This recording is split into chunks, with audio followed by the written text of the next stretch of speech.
So hello ছাত্রছাত্রীরা, তোমাদের সবার সেবা টিউটোরিয়াল চ্যানেলে স্বাগতম।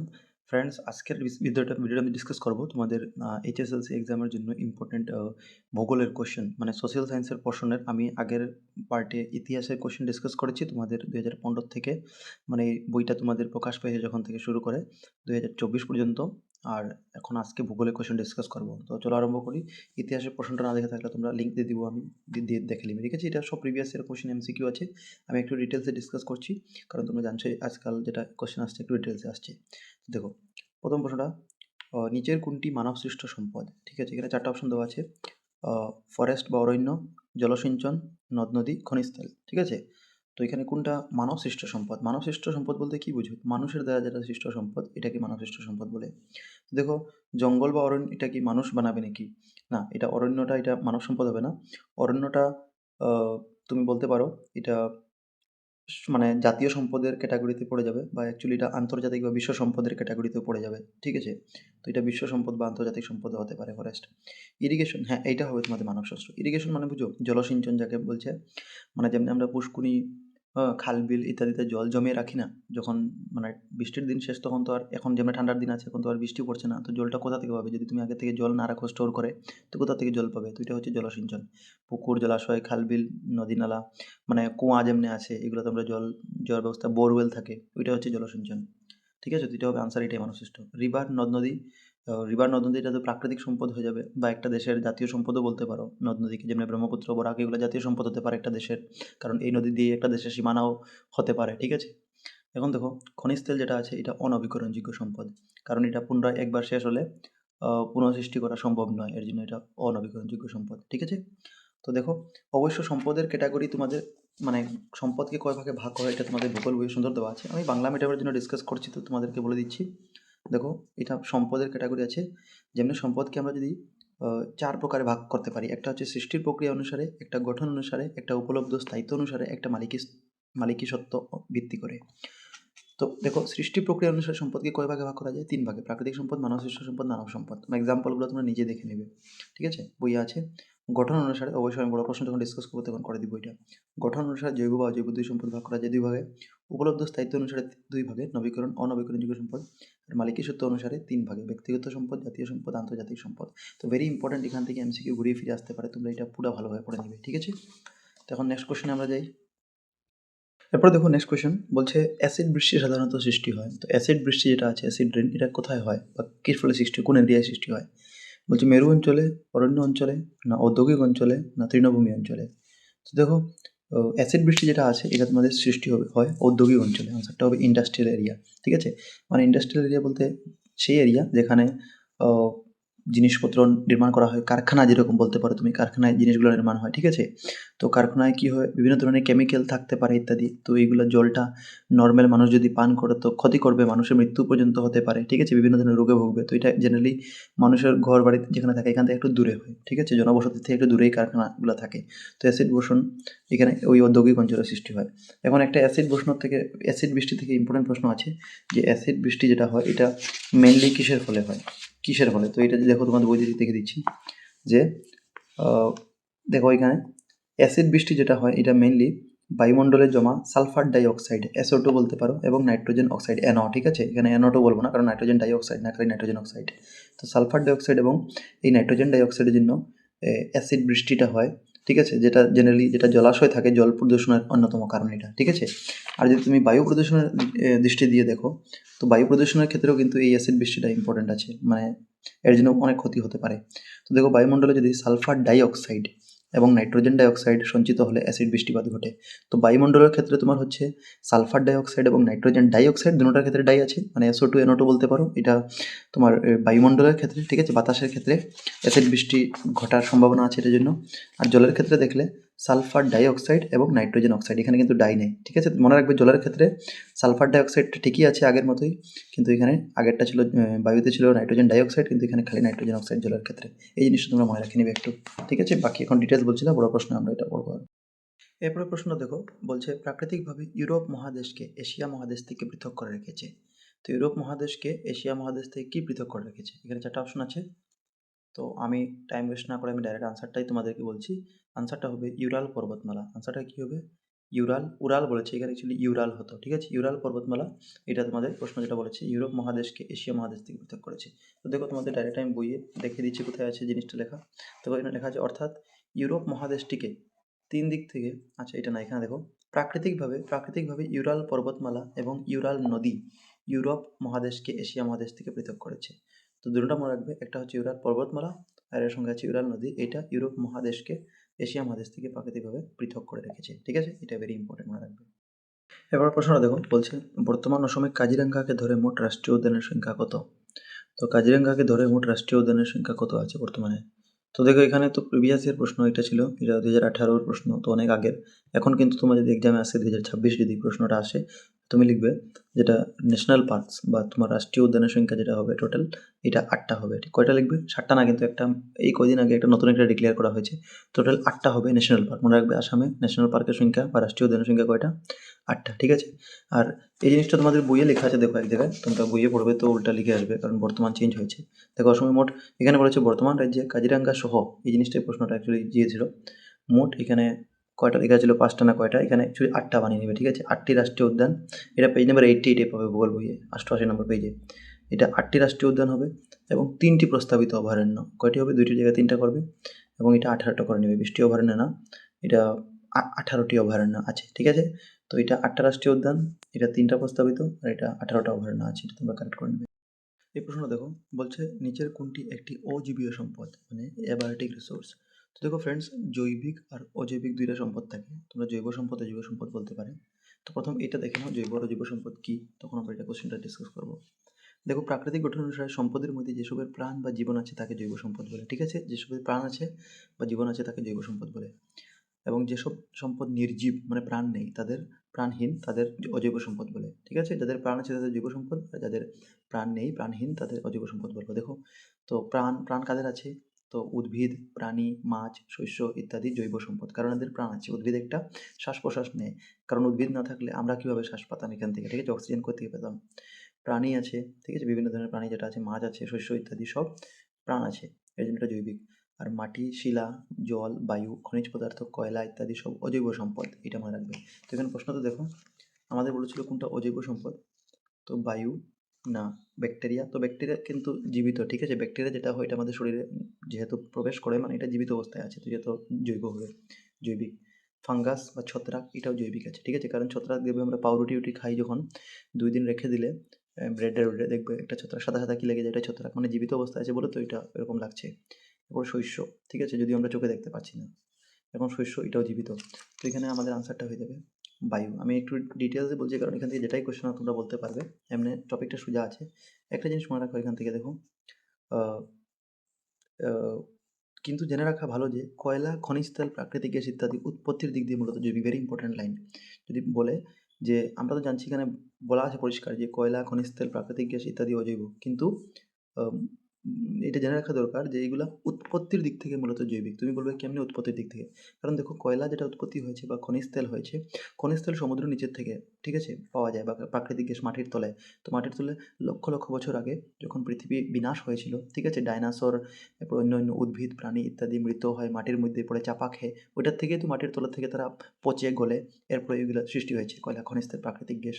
এর মানে প্রথম অবস্থায় এটা জীবিত ছিল, এরপরে এটার থেকে অজীবিত হয়েছে। তো এটাকে বলা যায় এই তিনটাকে উৎপত্তির দিক থেকে মূলত জৈবিক, এটা ভেরি ইম্পর্টেন্ট মনে রাখবে। নেক্সট প্রশ্ন দেখো ফ্রেন্ডস, বলছে নিচের কোন মহাসাগরটি পৃথিবীর মধ্যে বৃহত্তম, ঠিক আছে, largest Ocean in the world? তো সবচেয়ে বৃহত্তমটা কোনটা হবে? বৃহত্তম মানে সবচেয়ে বড়, ঠিক আছে, এরিয়া ওয়াইজ, আয়তন অনুযায়ী। তো এখানে আনসারটা দেখো, ইন্ডিয়ান ওশিয়ান, আটলান্টিক না প্যাসিফিক না সাউদার্ন? তো এটা হবে প্রশান্ত মহাসাগর, প্যাসিফিক ওশিয়ান বা প্রশান্ত মহাসাগর, এটাই হচ্ছে বিশ্বের সবচেয়ে বৃহত্তম মহাসাগর, ঠিক আছে, বড়। দেখো 5টা মহাসাগর আছে মেনলি, 5টা মহাসাগরের বিষয়ে একটু আমরা জেনে নিই। দেখো এখানে বইয়া আছে, তোমাদের ভূগোল বইয়ে দেখবে পেজ নাম্বার 33। তো প্রশান্ত মহাসাগর এটা সবচেয়ে বড়, কারণ তার দেখো আয়তন বা তার বিস্তার বা বিস্তৃতি বলতে পারে, এটা নিযুত বর্গ কিলোমিটার কত, 165.2 নিযুত বর্গ কিলোমিটার, এটা সবচেয়ে বড়, এই জন্য এটা সবচেয়ে বড় হবে আয়তনে। আটলান্টিক মহাসাগর সেকেন্ড হবে, এটা 82.8 আছে। ভারত মহাসাগর এটা 73.4, 3 নম্বর পজিশনে আছে। দক্ষিণ মহাসাগর 20.3, এটা 4 নম্বর। উত্তর মহাসাগর 14.1। তো এটা আয়তন বা বিস্তৃতি অনুযায়ী এটা আছে সিরিয়াল, প্রশান্ত মহাসাগর প্রথম, আটলান্টিক, ভারত মহাসাগর, এরপর দক্ষিণ, এরপর উত্তর।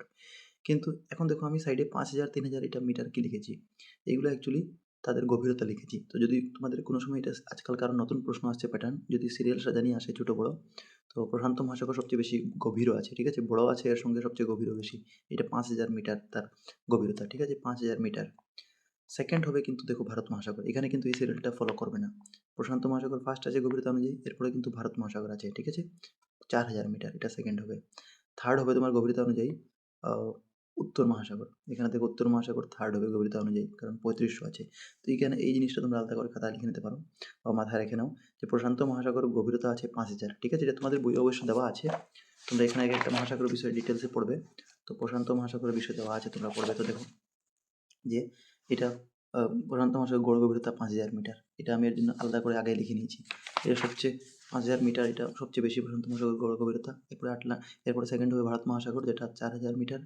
থার্ড হবে তোমাদের উত্তর মহাসাগর 3500 মিটার। তারপরে ফোর্থ হবে তোমাদের আটলান্টিক মহাসাগর, আর একদম লাস্টে হবে দক্ষিণ মহাসাগর, যেটা তোমাদের বইয়ে এক্স্যাক্টলি মেনশন করা নাই, কিন্তু এটা অ্যাকচুয়ালি সবচেয়ে ছোটো ঠিকই আছে। তো এই সিরিয়ালটা তোমরা মনে রাখবে, ঠিক আছে, তার গভীরতা অনুযায়ী। আরও কিছু জিনিস মনে রাখো, দেখো এখানে যেহেতু এসেছে কোয়েশ্চেনটা আমি বলে দিচ্ছি যে দেখো অতিমধ্যে উল্লেখিত 5টি মহাসাগরের 3টি, মানে 5টা মহাসাগর যেটা আছে আমরা পেলাম, এটার মধ্যে 3টা, কোন 3টা?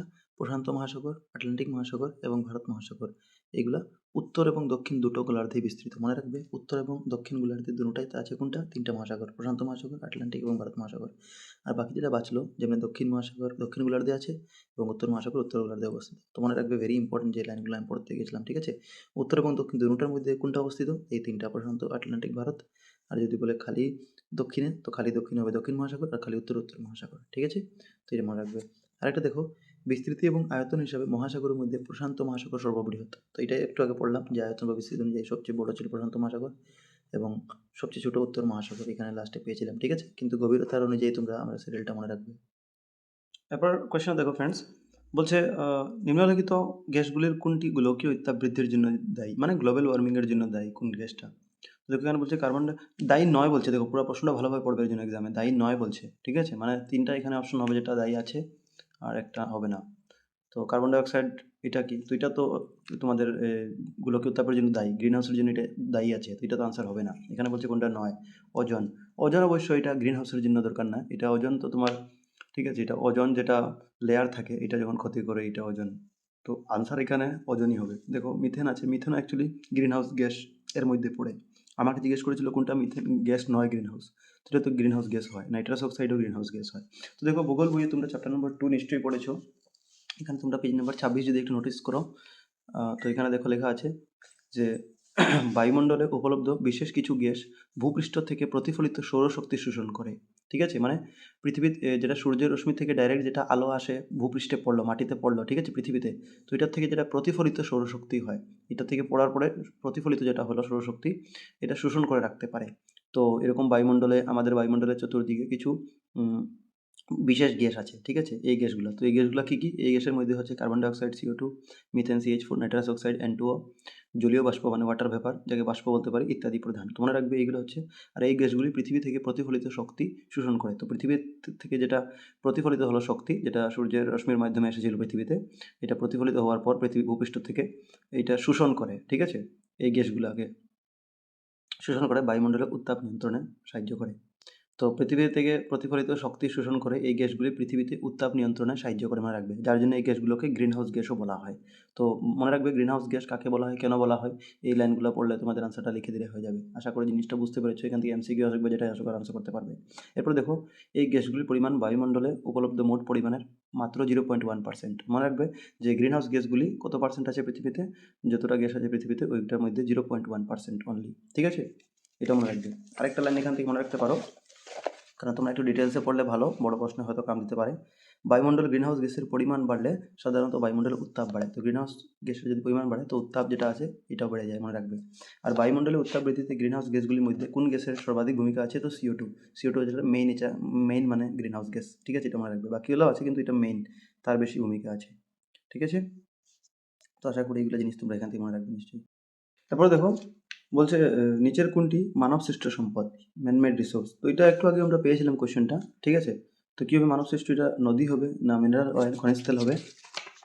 না তোমাদের জলসিঞ্চন নালা হবে, দেখো অপশন দেখো, জলসিঞ্চন নালা বলছে এখানে, না অরণ্য। তো অবভিয়াসলি এখানে জলসিঞ্চন নালা, নালাটা মানুষ নিজেই বানায়, ঠিক আছে। নদী তো প্রকৃতির সৃষ্টি, কিন্তু নালাটা মানুষ নিজে সৃষ্টি করে, এটা হবে মানব সৃষ্ট সম্পদ। এবার দেখো যেখানে ডিসকাস করা দরকার ইম্পর্টেন্ট, মানে এক্সট্রা আমি ওখানে দরকার করবো, যেখানে দরকার নেই করবো না। দেখো বায়ুমণ্ডলে কার্বন ডাইঅক্সাইডের পরিমাণ কত? কার্বন ডাইঅক্সাইডের পরিমাণ তোমরা সবাই জানো 0.035%, ঠিক আছে। বায়ুমণ্ডলে 0.035% যেটা আছে এটা কার্বন ডাইঅক্সাইড CO2 গ্যাস আছে, তো এটা আমরা জেনে নিই। এরপর দেখো কোন সাগর এশিয়া মহাদেশকে আফ্রিকা মহাদেশ থেকে পৃথক করেছে? এটা কিন্তু বহুত ইম্পর্টেন্ট, ঠিক আছে, মনে রাখবে। তো এটা কি হবে? এটা হবে লোহিত সাগর, ঠিক আছে, লোহিত সাগর। এখন এটার বিষয়ে একটু আমরা ডিটেলসে পড়বো। তো দেখো ফ্রেন্ডস, তোমাদেরকে বলেছিলাম যে কিছু এক্সট্রা এখানে থাকবে, এটা দেখিয়ে দিচ্ছি। তো ঠিক আছে, আমি একটু জুমটা কমাচ্ছি। হ্যাঁ দেখো, এটা তোমাদের ভূগোল বইয়ে পেজ নাম্বার পেজে পাওয়া যাবে, ঠিক আছে। কত নম্বর পেজ আছে জানি তো, হ্যাঁ 39 পেজে পাবে। দেখো এখানে এশিয়া মহাদেশের ম্যাপটা আছে। তো এশিয়া মহাদেশের ম্যাপটা একটু ইম্পর্টেন্ট, কারণ দেখো আমি ডাইরেকশনটা এমন ধরেছি যে উপরের দিকে নর্থ আছে, উত্তর দিক, ঠিক আছে। এটা এশিয়া মহাদেশ যদি পুরো থাকে, এটা তার উত্তর দিক নর্থ, নিচের দিক হচ্ছে তোমার সাউথ বা দক্ষিণ, ঠিক আছে। এইদিকে ওয়েস্ট বা পশ্চিম, এদিকে ইস্ট বা পূর্ব, ঠিক আছে। এই ডাইরেকশন যদি হিসাবে দেখো, তো পূর্ব, পশ্চিম, উত্তর, দক্ষিণ, এইটাই ডাইরেকশন আমরা জেনারেলি ধরি, ঠিক আছে। এই ডাইরেকশন যদি ধরো, তোমাকে এক্সামে কী কী প্রশ্ন আসতে পারে। তো আমাদের যেটা মেন প্রশ্ন এখন ছিল যে এশিয়া মহাদেশকে আফ্রিকা মহাদেশ থেকে কোনটা পৃথক করেছে, ঠিক আছে। তো এটা উত্তর দেখো, এখানে দেখো, এটা এটা পুরাটা যদি এশিয়া হয়, এশিয়ার মধ্যে তো অনেকটাই দেশ আছে, ভারত, জাপান, ঠিক আছে, চীন, অনেকটা দেশ, রাশিয়া, সব অনেকটাই দেশ আছে এখানে। তো এখানে দেখো জিনিসটা মানে ছোট্ট করে লেখা আছে, অ্যাকচুয়ালি এত বড় করে লেখা নাই, আমিও এখানে বহুত অনেক কষ্টে দেখেছি। তো এখানে দেখো এদিকে আফ্রিকা মহাদেশ আছে, এদিকে যদি আফ্রিকা মহাদেশ থাকে, তো আফ্রিকা মহাদেশটা কোন দিকে আছে? পশ্চিম দিকে আছে, ওয়েস্ট মানে পশ্চিম দিকে আছে এশিয়ার, ঠিক আছে, এশিয়া, খালি ভারত না, এশিয়া পুরা। তো পশ্চিম দিকে আছে আফ্রিকা মহাদেশ, আর এই আফ্রিকা আর এই যে এশিয়া, এটাকে পৃথক কে করেছে? তো এখানে একটা সাগরের নাম আছে, এটার নাম হচ্ছে লোহিত সাগর, এখানে লেখা আছে, আমি মার্ক করেছি এখানে, মানে পিকচারটা তো ক্লিয়ার নাই একদম, অনেক ঘন ঘন লেখা আছে জিনিসগুলো। তো লোহিত সাগর যেটা আছে, এটা আফ্রিকা আর এশিয়াকে পৃথক করেছে, মনে রাখবে, ঠিক আছে। এছাড়া আরও প্রশ্ন আসতে পারে যে এই যে এশিয়া মহাদেশ আছে, তার পূর্ব দিকে, ইস্ট বা পূর্ব দিকে কি মহাসাগর আছে? তো বলবে প্রশান্ত মহাসাগর, ঠিক আছে। পূর্ব দিকে কি আছে? প্রশান্ত মহাসাগর, মনে রাখবে। এদিকে পূর্ব আছে, এদিকে প্রশান্ত মহাসাগর আছে। উত্তর দিকে কি আছে? হিমালয় আছে, এশিয়ার উত্তর দিকে কি আছে? হিমালয় আছে। এখন আরও প্রশ্ন আছে, দেখো আমি সাইডে লিখে রেখেছি কিছু, যে এশিয়াকে উত্তর আমেরিকার থেকে পৃথক করে যে প্রণালী, সেটার নাম কি, বা স্ট্রেট, তার নাম কি? তো এশিয়া যেটা আছে, পুরো এশিয়াকে উত্তর আমেরিকা এই দিকে আছে, এই ডাইরেকশনটাতে, ঠিক আছে। তো এটাকে মানে এই ডাইরেকশনটা বলতে আমি এখানে পূর্ব দিকে ধরবো, ঠিক আছে, উত্তর দিকে না, এটা পূর্ব দিকে। তো এশিয়া মহাদেশের পূর্ব দিকে আছে এই ডাইরেকশনটা। এদিকে কি আছে? বেরিং প্রণালী, কি আছে? বেরিং স্ট্রেট বা বেরিং প্রণালী, এখানে লেখা আছে বেরিং প্রণালী। তো মনে রাখবে উত্তর আমেরিকার থেকে এশিয়াকে পৃথক করে বেরিং প্রণালী, ঠিক আছে, বা বেরিং স্ট্রেট বলে এটাকে। তো এগুলো কিছু ইম্পর্টেন্ট আছে। এছাড়াও দেখো আহ, এখানে লেখা আছে, আমি লিখেছি যে ইউরাল পর্বতমালা, এটা ইউরোপ এবং এশিয়াকে পৃথক করেছে। ইউরোপ এদিকে আছে, ইউরোপ মহাদেশটা এদিকে আছে, ঠিক আছে, ইউরোপ মহাদেশটা এদিকে আছে, মানে এই পশ্চিম সাইডে আছে, ঠিক আছে। সরি, পশ্চিম সাইড না, এটা তুমি উত্তর সাইড বলবে। তো ইউরোপ মহাদেশ যদি আছে, এশিয়া মহাদেশ যদি ইউরোপ মহাদেশ আছে, তো এশিয়ার ইউরোপকে পৃথক কে করছে? এখানে দেখো ছোটো মোটো আছে ইউরাল পর্বত, ইউরাল পর্বত যেটা আছে, এটা ইউরোপ আর এশিয়াকে পৃথক করছে। এটা আগে একটা কোয়েশ্চেন করেছিলাম, এটাতে ছিল, তুমি যদি খেয়াল করেছো, ঠিক আছে। এছাড়াও দেখো আরও এক দুইটা এখানে ইম্পর্ট্যান্ট আছে, যেমন এখানে আমরা ভারতের ম্যাপটা দেখি, আমাদের ভারতের এখানে আছে এই যে ভারতের ম্যাপটা। তো ভারতের পূর্ব দিকে বঙ্গোপসাগর, মনে রাখবে, পূর্ব দিকে বঙ্গোপসাগর এবং পশ্চিম দিকে থাকে আরব সাগর। ভারতের পশ্চিমে আরব সাগর, পূর্ব দিকে বঙ্গোপসাগর, ঠিক আছে, এটা মনে রাখবে। আর এই যে পুরো যদি এশিয়া ধরি, ভারত না, পুরো এশিয়া যদি ধরি, তো এশিয়ার সাউথ বা দক্ষিণ দিকে কী আছে? ভারত মহাসাগর। এশিয়ার দক্ষিণ দিকে কী আছে? ভারত মহাসাগর। আর পূর্ব দিকে কী আছে? প্রশান্ত মহাসাগর, একটু আগেই বলেছিলাম, ঠিক আছে। আর উপরের দিকে, উত্তর দিকে আছে তোমাদের আর্কটিক মহাসাগর, বা যাকে উত্তর মহাসাগর বলে, ঠিক আছে। উত্তর মহাসাগরও বলে বা আর্কটিক মহাসাগর, এটা এশিয়ার উত্তর দিকে আছে, আর হিমালয় তো উত্তর দিকে আছেই। তো এইগুলো জিনিসও তোমরা একটু এক্সট্রা মনে রাখবে, এখান থেকে এমসিকিউর মধ্যে বা বড় প্রশ্নের কাজ দেবে, যদি এশিয়া মহাদেশ বিষয়ে পড়ে থাকো, এশিয়া মহাদেশে গেলে এটা লিখতে পারবে তুমি। অবভিয়াসলি আমার একটা ভিডিও তোমাদের এশিয়া মহাদেশের বিষয়ে আরও ডিটেলস বলে দিব। তো দেখো এইগুলো জিনিস কিছু মনে রাখবে তোমরা নিশ্চয়ই। এই জিনিসটা তোমাদের ম্যাপ ছাড়াও এখানে লেখা আছে, নেক্সট পেজে দেখো, এশিয়া মহাদেশ উত্তর মহাসাগর ম্যাপেও দেখিয়ে দিলাম। দক্ষিণে ভারত মহাসাগর, পূর্বে বেরিং প্রণালী, প্রশান্ত মহাসাগর, এবং পশ্চিমে লোহিত সাগর আছে। লোহিত সাগর তো পশ্চিমে আছেই, ঠিক আছে। এছাড়াও সুয়েজ খাল আছে, এটা মনে রাখবে। পশ্চিম দিকে যদি দেখো, পশ্চিম দিক কোনটা ছিল? তো পশ্চিম দিক বলতে এদিকে, ঠিক আছে, এদিকে ছিল ওয়েস্ট বা পশ্চিম দিক। তো এদিকে লোহিত সাগর ছিল, যেটা আফ্রিকার এটাকে এশিয়াকে পৃথক করেছে। এছাড়াও এখানে ছোটো ছোটো আছে, দেওয়া নাই, এখানে দেখো সুয়েজ খাল আছে, ভূমধ্য সাগর আছে, এগুলো কিছু জায়গা আছে, ঠিক আছে, কাস্পিয়ান সাগর আছে, এগুলো সব পশ্চিমে পড়ে এশিয়া মহাদেশের। তো ওই জিনিসটা এখানে লেখা ছিল, ওই জিনিসটা এখানে লেখা আছে, ম্যাপটা আর কি ক্লিয়ার নেই এত। তো এবং সুয়েজ খাল এটা পশ্চিমে, কিন্তু মনে রাখবে লোহিত সাগরও পশ্চিমে, ভূমধ্যসাগর, ককেসাস, কাস্পিয়ান সাগর এগুলো সব উত্তরে। হ্যাঁ, আর ইউরাল নদী ও ইউরাল পর্বতমালা বেষ্টন, তো উত্তর দিকে ইউরাল পর্বতমালাও আছে, ঠিক আছে, বা ইউরাল নদীও আছে, যেটা ইউরোপ আর এশিয়াকে পৃথক করেছিল। তো এগুলো জিনিস মনে রাখবে এই শর্ট কোয়েশ্চেন থেকে। আরেকটা জিনিস আছে, বলে দিই, জানি না আসবে না, এই যে এটা লেখা আছে একটা পাক স্ট্রেইট, ঠিক আছে, যেটাকে বলে পাক প্রণালী, যেরকম বেরিং প্রণালী যেরকম পাক প্রণালী। তো যেটা পাক প্রণালী আছে এটা ভারত আর শ্রীলঙ্কাকে পৃথক করে, এটা মনে রাখবে যে পাক প্রণালী বা পাক স্ট্রেইট ইন্ডিয়া আর শ্রীলঙ্কাকে সেপারেট করে। নেক্সট প্রশ্ন দেখো, বলছে নিচের কোনটি অনবীকরণযোগ্য সম্পদ, নন রিনিউয়েবল রিসোর্স। তো অনবীকরণ সম্পদ কি হয়? অনবীকরণ সম্পদ মানে যে সম্পদগুলো ব্যবহার করতে থাকলে একসময় শেষ হয়ে যাবে, এটা অনবীকরণযোগ্য। দেখো জল বলছে না, এটা নবীকরণ হবে, জল তো আর শেষ হবে না জলদি, অবশ্যই এটা আমরা একটা ভালোভাবে ব্যবহার করাটা উচিত। প্লান্ট, গাছপালা, এটাও আমাদের একটু রাখা উচিত, কিন্তু গাছপালা তুমি থাকবেই প্রকৃতিতে, ঠিক আছে, জিনিসটা নবীকরণ। ন্যাচারাল প্রাকৃতিক গ্যাসটা অনবীকরণ হবে, সূর্য রশ্মি ওটা এটা নবীকরণ হবে, তো ন্যাচারাল গ্যাসটা হবে বা প্রাকৃতিক গ্যাসটা অনবীকরণযোগ্য সম্পদ। এখন দেখো অনবীকরণযোগ্য সম্পদ হয়তো তোমরা জানো, একবার রিভাইজ করে নাও।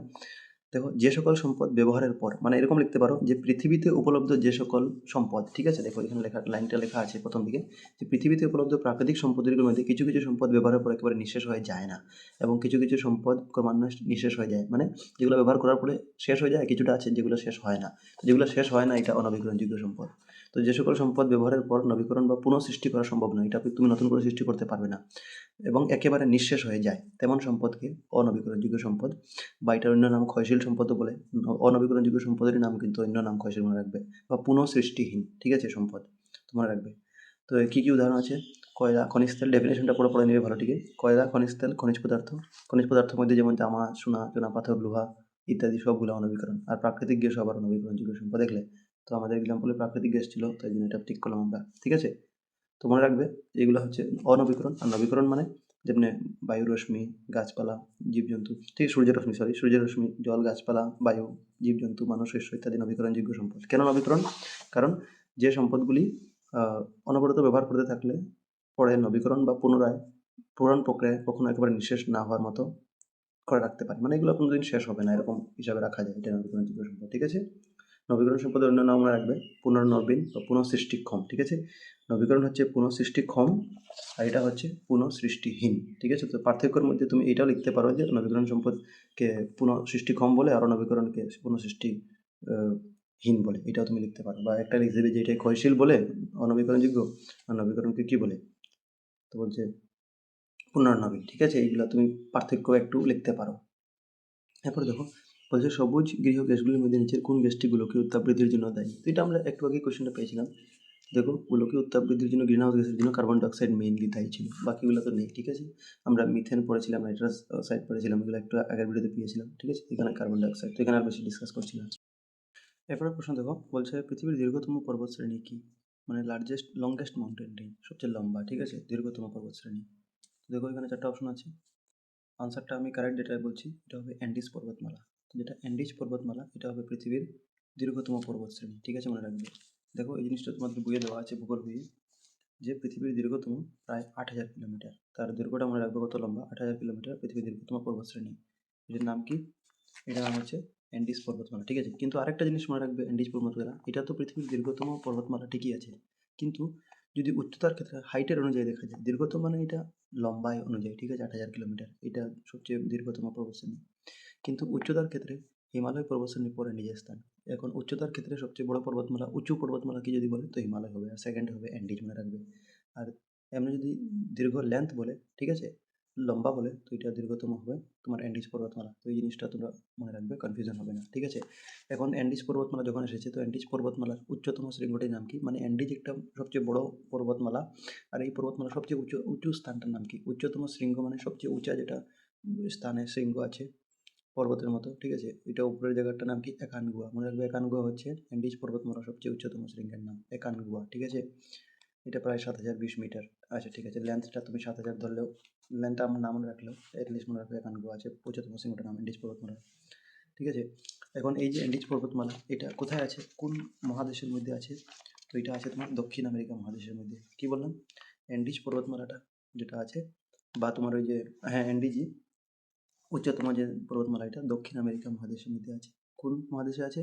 দক্ষিণ আমেরিকা মহাদেশের মধ্যে আছে। দক্ষিণ আমেরিকা মহাদেশ পড়বে তো একটু নিচে গিয়ে দেখবে যে এখানে লেখা আছে যে সুউচ্চ অ্যান্ডিজ পর্বতমালা আগলে আছে, ঠিক আছে। এখন মানে দক্ষিণ আমেরিকা মহাসাগর যখন এসেছে আর অ্যান্ডিজও এসে গেছে, তো এখানে একটা ইম্পর্টেন্ট কোয়েশ্চেন আছে। দেখো পানামা যুজক, এই পানামা যুজকটা ইম্পর্টেন্ট, যাকে ইংলিশে পানামা ক্যানাল বলে। তো মনে রাখবে একটা জিনিস, যে এই পানামা যুজকটা আটলান্টিক মহাসাগর আর প্রশান্ত মহাসাগরকে আগলে রেখেছে, ঠিক আছে। তো কোন যুজক আটলান্টিক আর প্রশান্ত মহাসাগরকে আগলে রেখেছে, আলাদা করে রেখেছে, পৃথক করে দিয়েছে? তো পানামা যুজকটি আটলান্টিক মহাসাগর ও প্রশান্ত মহাসাগরকে আলাদা করেছে। তোমরা যদি দক্ষিণ আমেরিকা মহাদেশের ম্যাপ দেখো, তো এখানে দেখো একদিকে আছে দক্ষিণ প্রশান্ত মহাসাগর, এদিকে আছে দক্ষিণ আটলান্টিক মহাসাগর। তো এই আটলান্টিক আর প্রশান্ত মহাসাগরকে পৃথক করেছে কোনটা? এই পানামা যুজকটা, ঠিক আছে। এছাড়াও দক্ষিণ আমেরিকা মহাদেশের মধ্যেই যেহেতু অ্যান্ডিজ পর্বতমালা আছে, দক্ষিণ আমেরিকা মহাদেশের আকৃতিটা একটা উল্টানো ত্রিভুজের মতো, মনে রাখবে। জিজ্ঞাসা করতে পারে যে কোন মানে কোন মহাদেশটির আকৃতি উল্টানো ত্রিভুজের মতো? তো দক্ষিণ আমেরিকা মহাদেশ, ঠিক আছে। এইগুলো মনে রাখো ইম্পর্টেন্ট লাইনগুলো। আর এই দক্ষিণ আমেরিকা মহাদেশের মধ্যে পৃথিবীর বিশ্বের পঞ্চম বৃহত্তম দেশ, ঠিক আছে। সবচেয়ে বড় অনুযায়ী সবচেয়ে বড় তো এমনি দেশ রাশিয়া আছে সবচেয়ে বড়, ঠিক আছে। কিন্তু পঞ্চম স্থানে কি আছে? এটা ব্রাজিল আছে, ঠিক আছে। দক্ষিণ আমেরিকা মহাদেশেই অবস্থিত। আর দক্ষিণ আমেরিকা মহাদেশের বৃহত্তম দেশই হচ্ছে ব্রাজিল। আর পুরো ওয়ার্ল্ডের মধ্যে দেখতে গেলে এটা 5 নম্বর স্থান আছে, ঠিক আছে। এইগুলো জিনিস মনে রাখবে। তো ভেরি ইম্পর্টেন্ট ছিল, এগুলো আমি কিছু বলে দিলাম। দক্ষিণ আমেরিকা মহাদেশের বিষয়ে আরও জেনে নাও। যেমনি দক্ষিণ আমেরিকা মহাদেশের মধ্যে এর উচ্চতম স্থানে অবস্থিত বৃহৎ হ্রদ টিটিকাকা। তো টিটিকাকা যেটা হ্রদ আছে, এটা দক্ষিণ আমেরিকা মহাদেশের মধ্যে আছে, ঠিক আছে, মনে রাখবে। আর পৃথিবীর উচ্চতম স্থানে অবস্থিত হ্রদের নাম কি জিজ্ঞেস করলেও টিটিকাকা হবে, এটা দক্ষিণ আমেরিকা মহাদেশে অবস্থিত। তো এগুলো কিছু জিনিস মনে রাখবে, ঠিক আছে। গুয়াহাটি এবং শিলং সংযোগকারী রাষ্ট্রীয় সড়কটি হলো, তো ন্যাশনাল হাইওয়েটার নাম গুয়াহাটি আর শিলংকে কানেক্ট করে, এটার নাম হবে NH40, মানে 40 নং রাষ্ট্রীয় ঘাইপথ, মনে রাখবে। 40 নং রাষ্ট্রীয় সড়ক এটা হচ্ছে গুয়াহাটি এবং শিলংকে কানেক্ট করে। দেখো কোশ্চেন, উত্তর মহাসাগর পর্যন্ত প্রবাহিত হওয়া এশিয়ার একটি প্রধান নদী। তো যেটা উত্তর মহাসাগর পর্যন্ত গেছে এমন এশিয়ার একটা নদীর নাম বলতে আছে। উত্তর মহাসাগর বলতে যেখানে রাশিয়া, কানাডা ইত্যাদি জায়গা আছে, ঠিক আছে। মানে বরফ জায়গাগুলো আছে, ওইখান পর্যন্ত গেছে এশিয়ার থেকে। তো কোনটা হবে? দেখো এখানে আনসারটা হয়ে যাবে তোমাদের ইয়ানসি নদী। ইয়ানসি নদী যেটা আছে, ইয়ানসি, এটা উত্তর মহাসাগর পর্যন্ত গেছে, এশিয়ার থেকে বের হয়, ঠিক আছে। তো দেখো এছাড়াও আরও দুইটা নদী আছে, এটার নাম মনে রাখবে তোমরা। ওটার নাম হচ্ছে ওবি ও লেনা, ঠিক আছে। এই দুইটাও নদী আছে যেগুলা উত্তর মহাসাগর পর্যন্ত বয়ে গেছে, ঠিক আছে। তোমরা রাখবে ওবি ও লেনা আর ইএনসি, এই তিনটা নদী আছে এশিয়ার থেকে যেগুলা তোমাদের উত্তর মহাসাগর পর্যন্ত বয়ে গেছে। এখানে যদি অপশন একটা দেওয়া আছে, কিন্তু এক্সামে যদি তোমার 2-3টা অপশন থাকে তো তোমরা ওবি ও লেনাটা মনে রাখবে। তিনটাই এশিয়ার থেকে বয়ে উত্তর মহাসাগর পর্যন্ত গেছে। ফ্রেন্ডস বলছে, অসমের কোনটি রাষ্ট্রীয় উদ্যানে বন্য ঘোড়া এবং দেওহাঁস পাওয়া যায়? মানে কোন ন্যাশনাল পার্ক আছে এটাতে বন্য ঘোড়া আর দেওহাঁস পাওয়া যায়, এটার জন্য ফেমাস, বন্য ঘোড়ার জন্য। তো এটা তোমাদের আনসার হবে ডিব্রু সৈখোয়া ন্যাশনাল পার্ক। ডিব্রু সৈখোয়া যেটা রাষ্ট্রীয় উদ্যান আছে, এখানে বন্য ঘোড়া আর দেওহাঁস পাওয়া যায়, ঠিক আছে। এগুলো 2015 এক্সামে এসেছে, তো তখন বেশি MCQ থাকতো না, মাত্র 10টাই থাকতো। তো ভূগোলের 2-3টাই আছে, এগুলো আমি বলছি যেগুলো ইম্পর্টেন্ট, ঠিক আছে, এগুলো এসেছে।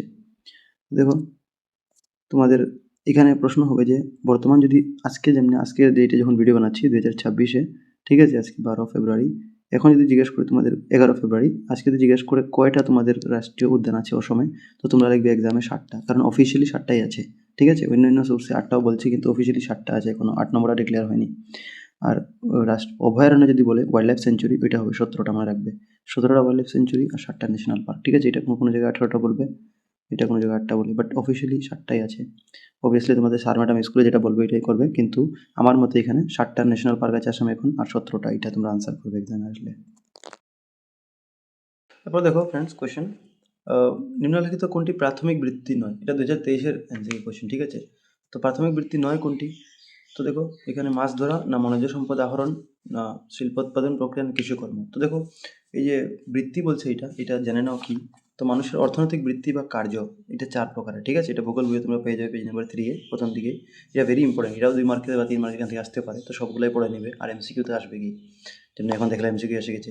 তো মানুষের অর্থনৈতিক বৃত্তির কাজের চাপ কী প্রথম স্তরের বৃত্তি, তো যে কাজের দ্বারা মানুষ প্রকৃতির থেকে সম্পদ আহরণ করে তাকে প্রাথমিক, মানে প্রকৃতির থেকে তুমি ডাইরেক্টলি গিয়ে কিছু নিয়ে আসলে এটাকে বলে প্রাথমিক বৃত্তি। যেমন কৃষিকার্য, মাছ ধরা, ঠিক আছে। মাছ ধরা মানে তুমি জল থেকে ডাইরেক্ট গিয়ে উঠিয়ে নিয়ে আসলে, ঠিক আছে। এখানে তুমি কিছু বানালে না, কিছু কষ্ট করে, তুমি জাস্ট উঠালে একটু জাল দিয়ে। তো এটা প্রাকৃতিকভাবে ছিল জায়গাটা রাখা, তুমি জাস্ট গিয়ে উঠিয়ে নিয়ে আসলে, প্রাকৃতিকভাবে জলে ছিল, ঠিক আছে। তো এটা মাছ ধরা কার্য, বনজ সম্পদ আহরণ, জঙ্গল থেকে তুমি লাকড়ি উঠিয়ে আনলে, খনিজ সম্পদ আহরণ করলে, ঠিক আছে। এটা সব প্রথম স্তরের বৃত্তি, এটাকে প্রথম স্তরের বৃত্তি বা প্রাইমারি অকুপেশন বলে। মনে রাখবে প্রথম স্তরের বৃত্তি কী কী আর কাকে বলে। দ্বিস্তরীয় বৃত্তি মানে যে কাজের দ্বারা মানুষ প্রকৃতির থেকে আহরিত বিভিন্ন দ্রব্য, মানে ধরে নাও প্রকৃতির থেকে তুমি একটা জিনিস উঠিয়ে নিয়ে আসলে, ঠিক আছে, মানে মাছ বা বনজ সম্পদ লাকড়ি উঠিয়ে নিয়ে আসলে। এখন লাকড়িটা ডাইরেক্ট তো তুমি মানে টেবিল চেয়ার ডাইরেক্ট তো পারবে না, এটাকে তোমাকে প্রসেসিং করতে হবে, ঠিক আছে, মিস্ত্রি লাগবে এটা বানাবে। তো এটা হচ্ছে প্রযুক্তির মাধ্যমে, টেকনোলজির মাধ্যমে তুমি বুদ্ধি লাগিয়ে এটাকে মানুষের ব্যবহার উপযোগী। আমি যেন বললাম জঙ্গল থেকে লাকড়ি উঠে নিয়ে আসলে, এখন ডাইরেক্ট টেবিল চেয়ার তো তোমার বানাতে সময় লাগবে। তো এটা থেকে তুমি প্রযুক্তির মাধ্যমে টেকনিক দিয়ে এটা বানাবে, উপযোগী, ব্যবহার উপযোগী করে তুলবে, যেন তোমার এটাতে বসতে পারো, চেয়ার থাকলে, বিছানা থাকলে ঘুমাতে পারো, এরকম করে তুলতে হবে। এর জন্য এটাকে বলে দ্বিস্তরীয় বৃত্তি। যেমন শিল্পোৎপাদন প্রক্রিয়া, ঠিক আছে, শিল্প উৎপাদন প্রক্রিয়া, বিভিন্ন নির্মাণ কার্য তথা পুনর্নির্মাণ কার্য ইত্যাদি হচ্ছে তোমার দ্বিস্তরীয় বৃত্তি। এরপর ত্রিস্তরীয় বৃত্তি, টার্সারি অকুপেশন, যে কার্যের দ্বারা প্রাথমিক এবং দ্বিস্তরীয় বৃত্তির মাধ্যমে উৎপাদিত সামগ্রীসমূহ উপভোক্তার কাছে আসে তাকে ত্রিস্তরীয় বৃত্তি, মানে যাতায়াত, ঠিক আছে। যাতায়াত ব্যবস্থার মাধ্যমে কী হয়, যেমন এক জায়গা থেকে মাছ ধরলো, এখন এটাকে আবার গাড়িকে করে নিয়ে অন্য জায়গাতে গেল, ঠিক আছে। তো এটা হচ্ছে যাতায়াতের ব্যবস্থা না থাকলে এটা কেমনে হতো। তো ত্রিস্তরীয় বৃত্তি কী করে, এটা প্রাথমিক এবং দ্বিস্তরীয় বৃত্তির মাধ্যমে উৎপাদিত যেগুলো সামগ্রী হয়েছে এগুলোকে উপভোক্তার কাছে নিয়ে যায়। যেমন যদি লাকড়ির কথা ধরলাম, জঙ্গল থেকে লাকড়ি যখন আনলে তুমি বনজ সম্পদ, এটা প্রথম স্তরীয়। এটাকে ঘরে এনে তুমি মানে বুদ্ধি করে এটাকে যখন বানিয়ে ফেললে, কাঠমিস্ত্রি যখন বানিয়ে ফেললো এটাকে, ঠিক আছে, স্ট্রাকচার দিল, বিছনা বানালো, তখন এটা হলো দ্বিস্তরীয়। আবার এটা যখন তুমি অন্য জায়গায় নিয়ে যাবে, তো যাতায়াতের মাধ্যমে অন্য জায়গায় নিয়ে যাবে, বাজারে গিয়ে বেচবে, তো এটা হচ্ছে বাজারে নিয়ে যাওয়ার জন্য তোমার পরিবহন গাড়ির দরকার হবে, যাতায়াতের দরকার হবে, ঠিক আছে। বাজার ইত্যাদি হচ্ছে ত্রিস্তরীয় বৃত্তি, ঠিক আছে, পাইকারি বা খুচরো বিক্রি ইত্যাদি ত্রিস্তরীয়, পর্যটন, যোগাযোগ ইত্যাদি। আর চৌস্তরীয় হচ্ছে যে কার্য দ্বিস্তরীয় এবং ত্রিস্তরীয় বৃত্তিসমূহ অধিক সচল তথা ফলপ্রসূ করে। দ্বিস্তরীয় আর ত্রিস্তরীয় যেটা অধিক মানে কাজে খাটাচ্ছে, ঠিক আছে, ফলপ্রসূ করছে, এটাকে হচ্ছে সাহায্য করছে, এটাকে বলে চৌস্তরীয় বৃত্তি। যেমন ব্যাংক বা অন্য বিত্ত প্রতিষ্ঠান, তো এটা সবচেয়ে বড় চৌস্তরীয় বৃত্তি, ব্যাংক বা অন্য বিত্ত প্রতিষ্ঠান। প্রচার মাধ্যম মানে নিউজ বগেরা, নিউজ থাকে যে, প্রশাসন, পুলিশ, শিক্ষা, গবেষণা ইত্যাদির সঙ্গে জড়িত কার্য। তো এটা 13টা তোমরা পড়বে, এটি ইম্পর্টেন্ট আছে, ঠিক আছে। আমাদের আছে কোনটি প্রাথমিক বৃত্তি নয়, কোনটি প্রাথমিক বৃত্তি নয়। তো মাছ ধরা এটা তো প্রাথমিক বৃত্তি আছে, বনজ সম্পদও প্রাথমিক বৃত্তি আছে, শিল্প উৎপাদন প্রক্রিয়া এটা না, এটা দ্বিস্তরীয় বৃত্তি ছিল, ঠিক আছে। বাকি 3টা প্রাথমিক স্তরের ভিত্তিতে এটা হবে আনসার। এরপর দেখো নেক্সট প্রশ্ন, নিচের কোনটি সম্পদের ক্ষেত্রে প্রযোজ্য নয়। তো সম্পদ হওয়ার জন্য কোনটা দরকার নেই। দেখো এটা হস্তান্তর করতে পারা যায় না, এটা হবে না, তার বাজার মূল্য নাই, এটা হবে না, বা মানব জাতির কল্যাণ হয় না, উপকার বা অপকার দুটি হতে পারে। আমাকে প্রশ্ন কি বলেছিল, নিচের কোনটি সম্পদের ক্ষেত্রে প্রযোজ্য নয়। তো সম্পদকে হস্তান্তর করতে এখানে বলেছে না পারা, মানে পারা যায় না, এটা ভুল আছে, অ্যাকচুয়ালি সম্পদকে হস্তান্তর করা যায়। সো এখানে হস্তান্তর করতে পারা যায় না বলছে, তো অ্যাকচুয়ালি একটা হস্তান্তর করা যায়। তবে আমরা অপশনগুলো দেখি কী কী আছে। বলছে বাজার মূল্য নেই, এটাই ভুল হবে, কারণ বাজার মূল্য আছে, ঠিক আছে, সম্পদের বাজার মূল্য আছে, ঠিক আছে। তুমি বলবে কেমনে, কারণ আমরা জানি যে যেগুলো সম্পত্তি আছে এইগুলাকেও সম্পদ বলা যায়। তো সম্পত্তি মানে ঘর দুয়ার, যন্ত্রপাতি, এইগুলো জিনিস আমরা ঘর দুয়ারের জমিন জায়গা বেচতে পারি, তো এটা বাজার মূল্য আছে, এখানে নেই বলছি, তো ভুল হবে। তো এটাই অ্যান্সার হবে, কারণ বলেছিল যে কোনটা প্রযোজ্য নয়, প্রশ্ন বলেছিল কোনটা প্রযোজ্য নয় সম্পদের ক্ষেত্রে। বাকি অপশন দেখো, বলছে মানবজাতির কল্যাণ হয়, তো সম্পদের মাধ্যমে মানবজাতির কল্যাণের শুদ্ধই আছে। আরেকটা বলছে উপকার অপকার দুটো হতে পারে, তো এটা শুদ্ধ আছে যে সম্পদ বা সম্পত্তি দুটোটারই উপকার অপকার দুটো হতে পারে, ঠিক আছে। তো এটা এখানে বাজার মূল্য নেই, এটাই অ্যাপ্রোপ্রিয়েট হবে আনসার। কিন্তু এটা পুরোনো প্যাটার্ন হিসাবে ছিল, কিন্তু এখন নতুন প্যাটার্ন হিসাবে তোমরা দুইটা সিলেক্ট করবে, যে হস্তান্তর করিতে পারা যায় না বলছে, অ্যাকচুয়ালি সম্পদকে হস্তান্তর করতে পারা যায়, কারণ যেহেতু সম্পত্তিও সম্পদের আওতায় পড়ে। তো সম্পত্তি মানে ঘর বাড়ি, এগুলোকে তো আমরা এক্সচেঞ্জ করতে পারি, একজনের বদলে আরেকটা নিতে পারি, একজনকে টাকা দিয়ে এর বদলে অন্য, তো এটাও হতে পারে। বাট এখন যেহেতু একটা সিলেক্ট করতে আছে এটা থেকে আমি বলে দিই, তোমাদের ভূগোল বইয়ে একটা ইম্পর্টেন্ট প্রশ্ন এখান থেকে বলতে পারে, যদি বড় প্রশ্ন মধ্যেও, যে বা এমসিকিউ তোমাদের স্টেটমেন্ট দিয়ে বলতে পারে যে সুতরাং সকল সম্পত্তি সম্পদ, ঠিক আছে, যতটা সম্পত্তি আছে সবগুলোকে আমরা সম্পদ বলতে পারি। কিন্তু আবার বলছে কিন্তু সকল সম্পদ সম্পত্তি নাও হতে পারে। এখন এই স্টেটমেন্টটা অনেকের কনফিউশন লাগে, আমি ক্লিয়ার করে দিচ্ছি, জিনিসটা বুঝো প্রথম, সম্পদ কি আর সম্পত্তি কি বুঝে যাবে, তো এই স্টেটমেন্টটাও খুব সোজা। দেখো সম্পদ মানে কি, যে পৃথিবীতে প্রাকৃতিকভাবে উপলব্ধ সব জিনিসই সম্পদ, ঠিক আছে। দেখো মানুষের জীবন ধারণের জন্য প্রয়োজনীয় সকল বস্তুকে সম্পদ বলা যায়, যেমন বায়ু, জল, ঠিক আছে, সূর্যের রশ্মি, মাটি, গাছপালা, এগুলো যেটা প্রাকৃতিকভাবে তোমরা দেখছো, আমি দেখছি, সবার জন্য অ্যাভেলেবেল আছে, ফ্রি অফ কস্ট, সবার জন্য, এটার মধ্যে কারোর অধিকার নাই একজন পার্সোনাল, ঠিক আছে? সবার জন্য এটা আছে। তুমি যেখানে যাবে সূর্যরশ্মি তোমার সাথে যাবে, জলও সব জায়গায় পাবে তুমি, ঠিক আছে? মাটি, গাছপালা এগুলো সব, তো এগুলো সব কি সম্পদ, ঠিক আছে? এগুলো কারণ প্রাকৃতিকভাবে, তো প্রাকৃতিকভাবে যে জিনিসগুলো পাওয়া যায় সবগুলাই সম্পদ। আবার সম্পত্তি মানে কি দেখো, সম্পত্তি কি দেখো, তো অর্থনৈতিক সূত্র অনুসারে যেসব সামগ্রীর বিনিময় মূল্য আছে, বিনিময় মূল্য মানে তাকে বেচে তুমি টাকা পাবে তার বদলে, সেগুলো সম্পত্তি বলা যায়, ঠিক আছে? তো সম্পদ আর সম্পত্তি বুঝলে। এখন দেখো, ভূমি, ঘর দুয়ার, যন্ত্রপাতি, কোম্পানির অংশ ইত্যাদি সকল কিছুই সম্পত্তি। তো ভূমি অবভিয়াসলি মাটি, আমরা জমিন জায়গা বেচি তো এটা টাকা পাই, ঘর দুয়ারও বেচে মানুষের, ঠিক আছে? তো ভাড়াও দেয় অনেকে, বড় বড় যারা মালিক আছে তারা বানিয়ে এটা পয়সা পাচ্ছে, তো বিনিময়ে তার টাকা পাচ্ছে, অর্থ পাচ্ছে, তো এটা কি, এগুলো সম্পত্তি। এর বাজার মূল্য আছে, তো সম্পত্তি আছে তো অবভিয়াসলি বাজার মূল্য হবে। কিন্তু সূর্যের রশ্মি, আবার দেখো এই স্টেটমেন্টে খেয়াল করবে, সূর্যের রশ্মি, বায়ু, জল ইত্যাদি, নদ নদী, শিক্ষা ইত্যাদি যেগুলো আছে, এইগুলা সম্পত্তির শ্রেণীতে অন্তর্ভুক্ত করা যায় না, এগুলোকে তুমি সম্পত্তি বলতে পারবে না, ঠিক আছে? সূর্যের রশ্মি, বায়ু, জল ইত্যাদিকে সম্পদ বলা যায়, কারণ প্রাকৃতিকভাবে উপলব্ধ সব জিনিসই সম্পদ। কিন্তু এগুলোকে সম্পত্তি বলা যায় না, কারণ এগুলো বাজার মূল্য নেই। সূর্যরশ্মি তুমি গিয়ে আর ডাইরেক্ট সূর্যরশ্মি কেউ পার্সোনাল নাই যে বেচে দিবে, ঠিক আছে? কেউ ওখানে বেচতে পারবে না, জল ইত্যাদি, ঠিক আছে?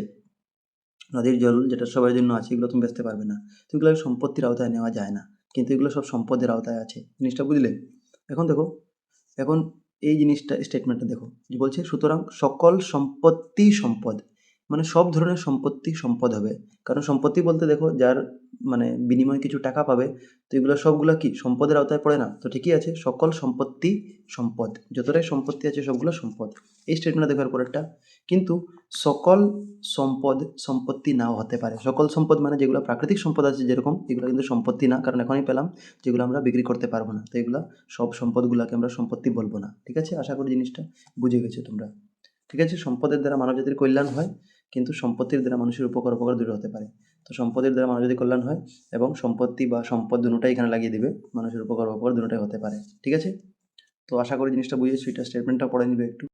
নেক্সট প্রশ্ন বলছে, বায়ুমণ্ডলে কার্বন ডাইঅক্সাইড গ্যাসের পরিমাণ কত? এটা আগেও পেয়েছি আমরা, এটা হবে 0.035%, ঠিক আছে? 0.035%। তো দেখে নাও, কিছু গ্যাস আছে তোমাদের ভূগোলের সেকেন্ড চ্যাপ্টারে, নাইট্রোজেন 78.08, ঠিক আছে? Oxygen 20.94, carbon dioxide 0.035। তো আজকালের প্যাটার্নে এগুলো কোশ্চেন কমই দেখা যায়, আগের প্যাটার্নে দেখা যেত, কিন্তু অনেক টাফ করে দিয়েছে দিনকে দিন কোশ্চেনগুলো।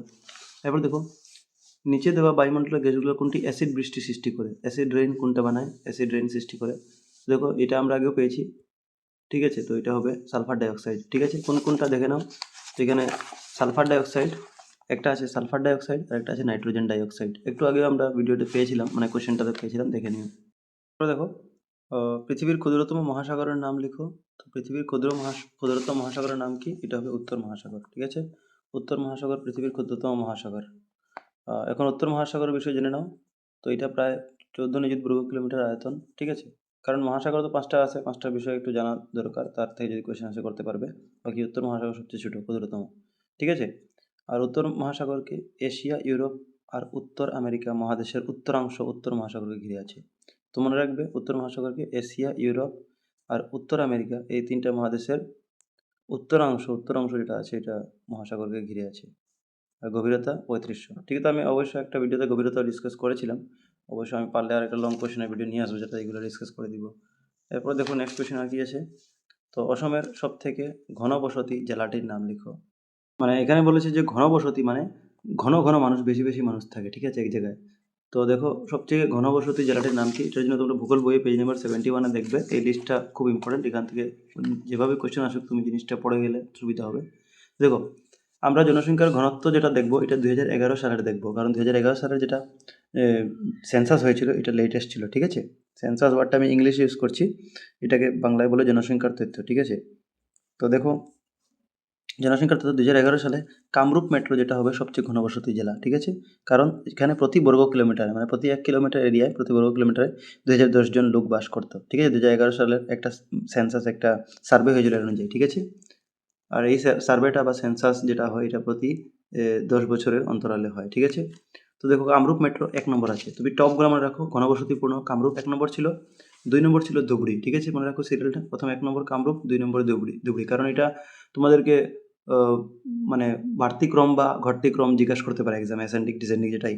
তো কামরূপ 1 নম্বর ছিল, ধুবড়ি 2 নম্বর ছিল, এরপর 3 নম্বর ছিল নলবাড়ি, ঠিক আছে? এরপর 4 নম্বর ছিল নগাঁও। প্রথম 4টা মনে রাখলে হয়ে যায়, কামরূপ 1 নম্বরে ছিল ঘনবসতি অনুযায়ী, যেটা 2010 জন লোক ছিল প্রতি বর্গ কিলোমিটার। সেকেন্ড ছিল ধুবড়ি 1172 জন।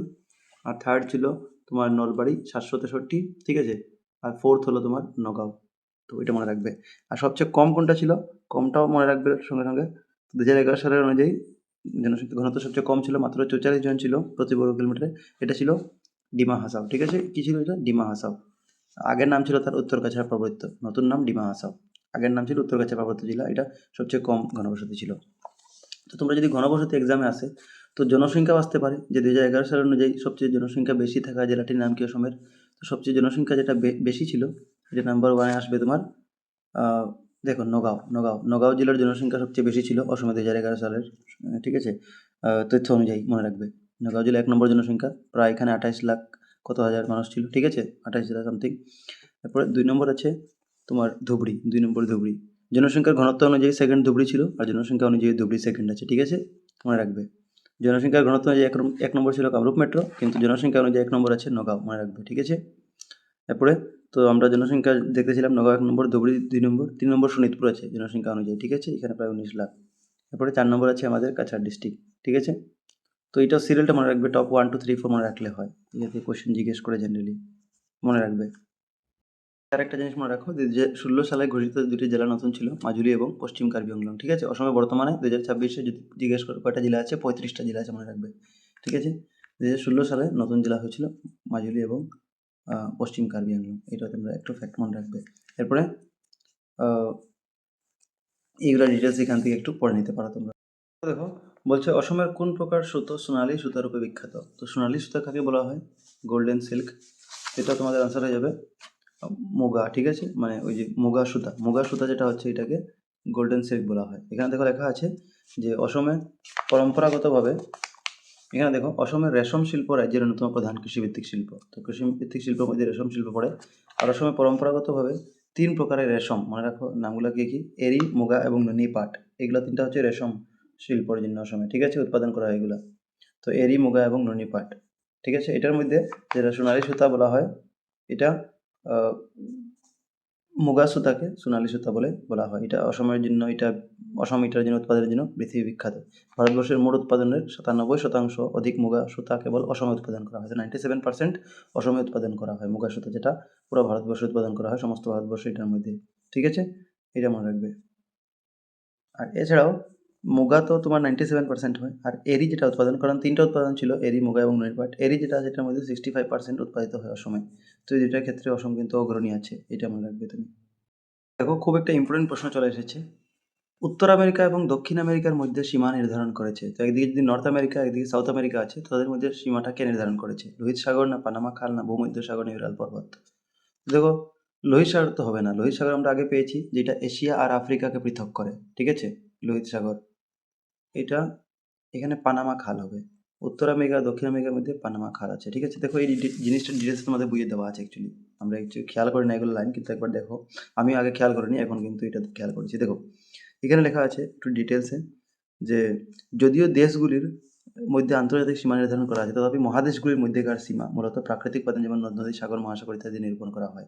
তো মহাদেশ আছে, এগুলোর সীমা যেটা আছে, বাউন্ডারি, এটা নদ নদী আর সাগর, মহাসাগর ইত্যাদি নিরূপণ করে ইত্যাদি। যেমন ইউরোপ ও আফ্রিকা মহাদেশের মধ্যেকার সীমা, ঠিক আছে, এটা মনে রাখবে। ইউরোপ আর আফ্রিকার মধ্যে যেটা বাউন্ডারি আছে, এটা কি কোনটা ডিসাইড করে? ভূমধ্যসাগর, মনে রাখবে। ভূমধ্যসাগর কার কার মধ্যে সীমানা? ইউরোপ আর আফ্রিকার মধ্যে, ঠিক আছে, ইম্পর্টেন্ট। অন্যদিকে এশিয়া আফ্রিকা আমরা পেয়েছি লোহিত সাগর, ঠিক আছে, এশিয়া আফ্রিকা আমরা পেয়ে গেছি, লোহিত সাগর ম্যাপেও দেখলাম আগে, কিন্তু এটা নতুন পেয়েছি। ইউরোপ আর আফ্রিকার মধ্যে হয় ভূমধ্যসাগর, মনে রাখবে। এশিয়া আফ্রিকা লোহিত সাগর, ঠিক আছে। অন্যদিকে ইউরোপ ও এশিয়া মহাদেশের এটা আমরা পেয়েছি ইউরাল পর্বতমালা, ঠিক আছে, ইউরোপ আর এশিয়ার মধ্যে ইউরাল পর্বতমালা। আবার এটা এখন পেলাম উত্তর আমেরিকা এবং দক্ষিণ আমেরিকার মধ্যে সীমা পানামা খাল নির্ধারণ করেছে। তো পানামা খাল উত্তর আমেরিকা আর দক্ষিণ আমেরিকার মধ্যে সীমাটা নির্ধারণ করছে, তো এটা ইম্পর্টেন্ট আছে, মনে রাখবে। দেখো নেক্সট কোশ্চেন বলছে অসমের মোট আয়তন বর্গ কিলোমিটার। তো অসমের আয়তন কত বর্গ কিলোমিটার হবে? তো দেখো এটা তোমাদেরকে কনফিউজ না করে আমি ডাইরেক্ট আনসার দেখিয়ে দিচ্ছি, বুঝি অবশ্যই তোমরা জানো, হয়তো একটু এক্সট্রা ডিটেলস জেনে নাও। তো অসমের মোট আয়তন হচ্ছে এরিয়া ওয়াইজ, অসমের এরিয়া মানে কত? তো 78,438 বর্গ কিলোমিটার, স্কোয়ার কিলোমিটার, 78,438। 78,438 বর্গ কিলোমিটার মনে রাখবে, ঠিক আছে। আর এটা পুরো ভারতবর্ষের মোট আয়তনের কত পার্সেন্ট? 2.4%, মানে 2.4% জমিন। 100% যদি পুরো ভারতবর্ষের জমিন হয়, এটার মধ্যে 2.4% জমিন যেটা আছে, আয়তন আছে, এরিয়া, এটা অসমের আছে। 2.4% মনে রাখবে, ঠিক আছে। মানে 78,438 বর্গ কিলোমিটার, এটা তোমরা মনে রেখে নেবে। ইম্পর্টেন্ট, ভেরি ইম্পর্টেন্ট ছিল এগুলো কিন্তু। এছাড়া আরেকটা জিনিস মনে রেখে নাও যে কত পার্সেন্ট লোক অসমে বসবাস করে পুরো ভারতবর্ষে? 2.6% লোক অসমে বসবাস করে, ঠিক আছে। 2.6% এটা জনসংখ্যা হচ্ছে অসমের। এটা 2011 সালের আদমশুমারি অনুসারে কিন্তু, ঠিক আছে, এখন না। তোমরা 2011 সালের আদমশুমারি, এটা ইম্পর্টেন্ট মনে রাখবো, সেন্সাসটা। তো 2.6% অসমের লোক বাস করে। আর অসমের এরিয়া আয়তনে হচ্ছে 2.4%। আর আয়তন কত? মানে প্রায় 78,438 বর্গ কিলোমিটার। এইগুলো মনে রাখবে তোমরা। এরপর 2024 কোশ্চেন পেপারটা দেখে নাও, কি এমসিকিউ ছিল। তো নিচের কোনটি অনবীকরণযোগ্য সম্পদ? এটা আমরা আগেও একটা কোশ্চেনে পেয়েছিলাম। অনবীকরণযোগ্য সম্পদ মানে আমরা পেয়েছিলাম না যে সকল সম্পদ ব্যবহারের পর নবীকরণ করা যায় না বা পুনঃসৃষ্টি করা সম্ভব নয়, না, মানে একেবারে নিঃশেষ হয়ে যেতে পারে, এগুলো সম্পদকে অনবীকরণ সম্পদ বলে। অনবীকরণ তো খনিজ তেল এটার মধ্যে হবে আনসার। দেখে আনসার মার্ক করা আছে খনিজ তেল, এটা আমরা জানি। প্রাকৃতিক গ্যাস, খনিজ তেল ইত্যাদি এগুলো অনবীকরণযোগ্য। এরপর দেখো নিচের কোনটি তৃতীয় ভিত্তির অন্তর্ভুক্ত নয়? এটা আমি আগে ডিসকাস করেছি, 2023 পেপারে এসেছিল এটা। তো তৃতীয় ব্যক্তির অন্তর্ভুক্ত নয় বলেছে, মানে তিনটা তৃতীয় ব্যক্তির অন্তর্ভুক্ত হবে। তো তৃতীয় ব্যক্তির অন্তর্ভুক্ত পরিবহন আছে, ঠিক আছে, যোগাযোগ আছে, আগে আমি ডিসকাস করে গেছি, যোগাযোগ আছে, খনিজ সম্পদ আহরণ। খনিজ সম্পদ আহরণ এটা তৃতীয় ব্যক্তি হবে না। পর্যটনটাও তৃতীয় ব্যক্তি আছে। খনিজ সম্পদ এটা দ্বিতীয় ব্যক্তি হবে, ঠিক আছে, দ্বিতীয় ব্যক্তি হবে এটা। খনিজ সম্পদ আহরণ, সরি, এটা প্রথম ব্যক্তি হবে। আমরা একটু আগে পেয়েছিলাম, আরেকবার দেখে নাও। প্রথম স্তর ব্যক্তির মধ্যে খনিজ সম্পদ আহরণটা ছিল, ঠিক আছে, বনজ সম্পদ। তারপরে দেখো প্রশ্ন ছিল নিচের কোনটি বিলুপ্তপ্রায় প্রাণী? তো এক্সটিংক্ট, যেটা মানে প্রায় নাই হতে চলেছে এরকম। তো এখানে অপশনটা হতো হাড়গিলা, ঠিক আছে। একশিঙ্গিয়া গড়, মিথুন এখানে অপশন ছিল। তো এখানে হাড়গিলা হবে, ঠিক আছে। গ্রেটার অ্যাডজেসেন্ট স্টক, এটা প্রায় বিলুপ্ত হওয়ার পথে বা হয়ে গেছে, একদম কম দেখা যায়। এরপর নিচের কোনটি সবুজ গৃহ গ্যাসের উদাহরণ? এটা তোমরা আগেও পেয়েছি। তো কার্বন ডাইঅক্সাইড এখানে দেওয়া আছে অপশনে, মিথেন দেওয়া আছে, নাইট্রাস, অক্সিজেন। আচ্ছা, কোনটি উদাহরণ নয় বলছে? ওহো, কার্বন ডাইঅক্সাইড তো অ্যাকচুয়ালি সবুজ গৃহ গ্যাস আছে, মিথেনও আছে, নাইট্রাস, তো এখানে অক্সিজেন হবে, এটা নেই। এরপর দেখো পরিবেশের স্থানীয় সমস্যার একটা উদাহরণ হলো। তো পরিবেশের স্থানীয় সমস্যা বলতে কি বুঝো? এখানে বলেছে সাগরের পৃষ্ঠের উত্থান, এটা সাগরীয় স্থানীয় সমস্যা, না ব্রহ্মপুত্র উপত্যকার বন্যার সমস্যা, না একটি ক্ষুদ্র শিল্পের দ্বারা সীমিত ভূমি প্রদূষণ, না উত্তর আমেরিকা মহাদেশের মরুকরণের সমস্যা। তো একটি ক্ষুদ্র উদ্যোগে করা সীমিত ভূমি প্রদূষণ। এখন স্থানীয় সমস্যা বা অন্য কী কী ধরনের সমস্যা আসে একটু জেনে নাও, এখান থেকে কোশ্চেন আসলে করতে পারবে। তো দেখো এখানে ভৌগোলিক দিক থেকে পরিবেশের সমস্যাকে 3 প্রকারে ভাগ করা যায়, ঠিক আছে, বিবেচনা করা যায় মানে ভাগ করা যায় বলতে পারো। তো পরিবেশের সমস্যাকে ভৌগোলিক দিক থেকে কয় প্রকারে? 3 প্রকারে ভাগ করা যায়। একটা স্থানীয় সমস্যা যাকে বলে লোকাল প্রবলেম, একটা হচ্ছে আঞ্চলিক সমস্যা মানে রিজিওনাল প্রবলেম, আর একটা হচ্ছে বিশ্বব্যাপী মানে ওয়ার্ল্ড ওয়াইড বা গ্লোবাল প্রবলেম। সব দিকে এই সমস্যাটা আছে পুরো বিশ্বে। তো 3 ধরনের ভৌগোলিক দিক দিয়ে পরিবেশের সমস্যা হয়। এখন এইগুলো বিষয় একটু জেনে নাও, কারণ এখানে আসলে তুমি আরামসে লিখতে পারবে যদি জিনিসটা বুঝে যাও। তো দেখো স্থানীয় সমস্যা কাকে বলে? বলছে এক একটি ছোট এলাকায় সীমাবদ্ধ থাকতে পারে। স্থানীয় মানে কি? একটা স্থানের মধ্যে থাকবে, মানে একটা ছোট এলাকার মধ্যে সীমাবদ্ধ থাকে, মনে রাখবে এই পয়েন্টটা। স্থানীয় সমস্যা একটা ছোট এলাকায় সীমাবদ্ধ থাকে। উদাহরণস্বরূপ দিয়ে দিবে, এক্সাম্পল দিয়ে দিবে, যেমন একটা ক্ষুদ্র কারখানা থেকে নির্মাণ হওয়া ভূমি প্রদূষণ। একটা ক্ষুদ্র কারখানা আছে, তার থেকে অবভিয়াসলি যেটা আবর্জনাগুলো আছে, জল আছে, ময়লা নোংরা, এগুলো যখন বয়ে যাবে তখন ভূমি প্রদূষণ, মাটির মধ্যে পড়বে, তো মাটি প্রদূষণ হবে। এবং একটা বিল যদি থাকে, এটা ক্রমে ভরে আসার ফলে হেমন্তে উদ্ভূত জলের অভাব। মানে একটা বিল আছে, এখানে যদি তুমি ক্ষুদ্র কারখানা থেকে জল বয়ে, কারখানা থেকে নোংরা ইত্যাদি ভরে আসছে, তো হেমন্ত ঋতু কোনটা হয়? হেমন্ত ঋতু মানে শীতকালের জাস্ট একটু আগে, মানে অক্টোবর নভেম্বর মাস বা ডিসেম্বরের অবধি পর্যন্ত হতে পারো। তো অক্টোবর শীতকালে জাস্ট আগের সময়টা, ঠিক আছে, ঠান্ডা ঢোকার আগের সময়টা। তখন কি জলের সমস্যা হয়? কারণ আমরা জানি যে শীতকালে আস্তে আস্তে তো আর জল পড়েই না, বৃষ্টিপাত হয় না। তো এটা জলের সমস্যা হবে, কারণ একটা বিল যখন নোংরা আবর্জনায় ভরে যাবে, একটা ক্ষুদ্র কারখানার থেকে যখন ভূমি প্রদূষণ হয়ে যাবে, তখন এখানে জলের অভাব হবে। তারপরে কোনো স্থানে নদী সৃষ্ট ভূমিস্খলনের সমস্যা, আবার কোনো জায়গাতে নদী ভূমিস্খলন সৃষ্টি হয়। ভূমিস্খলন মানে ভূমি ধসে পড়ে যাওয়া, ঠিক আছে। তোমরা দেখতেই পারো যে বর্ষাকালে কি হয়, ভূমিস্খলন হয় অনেক জায়গায়, বা ঠিক আছে, মাটি ভেঙে পাহাড় ইত্যাদি এক গাদা নিচে পড়ে যায়, তো এটাকে বলে ভূমিস্খলন। তো অন্যদিকে অন্য কিছু এটা হচ্ছে, কিন্তু এগুলো এক একটা স্থানীয় সমস্যা, ঠিক আছে। এগুলো কী ছিল? স্থানীয় সমস্যা, 1 নম্বর এক্সাম্পল। এখানে 2-3টা দেওয়া আছে এক্সাম্পল, যেমন ভূমি প্রদূষণ প্রথম বললো, এরপর একটা বিল ক্রমে ভরে আসার ফলে হেমন্ত উদ্ভূত জলের অভাব, 2 নম্বর, এটা কমা দিয়েছে। আবার কোনো স্থানে নদী সৃষ্ট ভূমিস্খলনের সমস্যা, তো 3টা সমস্যা ছিল এখানে। এরপরে দেখো অন্যদিকে অন্য কিছু সমস্যা একটি ভৌগোলিক অঞ্চল জুড়ে সৃষ্টি হতে পারে। তো কোনো একটা ভৌগোলিক অঞ্চল, ঠিক আছে? এটা স্থানীয় না, একটা ভৌগোলিক অঞ্চল মানে অনেক একটা বড় অঞ্চল নিয়ে। তো অসমের ব্রহ্মপুত্র এবং বরাক উপত্যকার জলপ্লাবনের সমস্যা। যদি পুরো অসমকে দেখো তো অসমে একটা ভৌগোলিক সমস্যা কী আছে? একটা ভৌগোলিক অঞ্চল পুরো অসমটাকে যদি মনে করো, তো এখানে ব্রহ্মপুত্র বরাক উপত্যকার জলপ্লাবনের সমস্যা মানে ফ্লাডের সমস্যা, ঠিক আছে? একটা সমস্যা এটা হচ্ছে। আরেকটা হচ্ছে বিশাল শিল্পাঞ্চলের জল প্রদূষণের সমস্যা। তো বিশাল একটা শিল্প অঞ্চল আছে যদি, তো এখানে জলের প্রদূষণ হচ্ছে, ওয়াটার পলিউশন হচ্ছে, এটাও সমস্যা। এরপরে মহানগর অঞ্চলের ভূগর্ভস্থ জলের অভিযোজন সমস্যা। তো মাটির নিচের জল পাওয়া যাচ্ছে না, এটার একটা সমস্যা, ঠিক আছে? জল আসছে না উপরে উঠে। তো আমরাও কোনো জায়গায় জল করতে পাই না, অনেক 10 ফিট 20 ফিট নিচে করি তখন জল বার হয়।